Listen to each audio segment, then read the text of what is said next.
Assalamualaikum warahmatullahi wabarakatuh. Saya Janur Ramadina dari kelas 11 IK ingin menjelaskan tentang perdagangan internasional. Perdagangan internasional adalah kegiatan tukar-menukar atau jual beli barang dan jasa yang terjadi di antara dua negara atau lebih dengan tujuan keuntungan. Nah, faktor pendorongnya itu ada perbedaan sumber daya alam, perbedaan sumber daya manusia, perbedaan teknologi, perbedaan biaya produksi, dan lain-lain. Nah, selain faktor pendorong, ada juga nih faktor penghambatnya. Yang pertama, kebijakan proteksi oleh pemerintah, perbedaan mata uang antar negara, kualitas sumber daya yang rendah, perbedaan sistem pembayaran antar negara, jarak antar negara, dan lain-lain.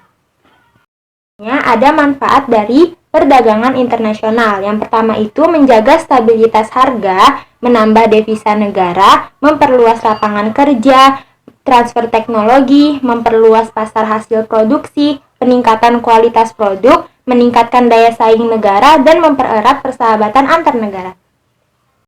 Ada teori perdagangan internasional. Nah, teori perdagangan internasional ini dibagi menjadi dua. Yang pertama klasik, yang kedua modern. Nah, teori klasik ini dibagi lagi menjadi dua. Ada teori keunggulan mutlak atau teori absolut yang dikemukakan oleh Adam Smith. Yang kedua ada teori komparatif yang dikemukakan oleh David Ricardo. Nah, teori keunggulan mutlak ini menurut Adam Smith adalah pertukaran akan terjadi di antara dua negara jika setiap negara memiliki keunggulan di dalam memproduksi barang. Sedangkan teori keunggulan komparatif yang dikemukakan oleh David Ricardo memiliki arti suatu negara mempunyai keunggulan yang lebih besar pada suatu jenis barang dibandingkan barang lainnya. Kedua ada teori modern yang dikemukakan oleh Bertil Ohlin pada tahun 1933. Menurut Ohlin, setiap negara memiliki faktor-faktor produksi neoklasik seperti tanah, tenaga kerja, dan modal dalam perbandingan yang berbeda-beda. Namun, untuk menghasilkan suatu barang tertentu diperlukan kombinasi faktor-faktor produksi tertentu pula. Selanjutnya ada kebijakan perdagangan internasional. Kebijakan perdagangan internasional adalah kebijakan pemerintah dalam mengatur proses pertukaran barang atau jasa antar pelaku ekonomi lintas negara.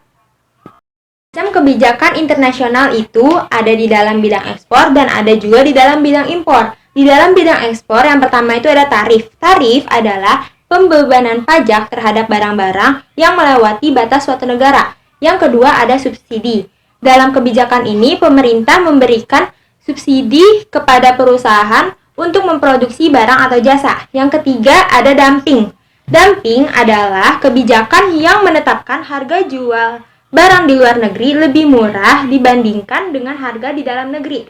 Yang keempat ada diskriminasi harga, yaitu penetapan harga yang berbeda terhadap suatu jenis barang dengan tujuan negara yang berbeda. Di dalam bidang impor, yang pertama itu ada larangan impor. Larangan impor ini dikenakan pada jenis barang tertentu bertujuan melindungi industri dalam negeri. Yang kedua itu ada kuota. Kuota adalah pembatasan terhadap jumlah impor barang tertentu selama waktu tertentu. Kebijakan perdagangan internasional juga mempunyai tujuan. Yang pertama itu meningkatkan pertumbuhan ekonomi, yang kedua melindungi produksi dalam negeri, yang ketiga menyehatkan neraca pembayaran. Akhir-akhir ini dunia sedang dihebohkan dengan suatu virus yang bernama virus COVID-19 atau wabah virus corona.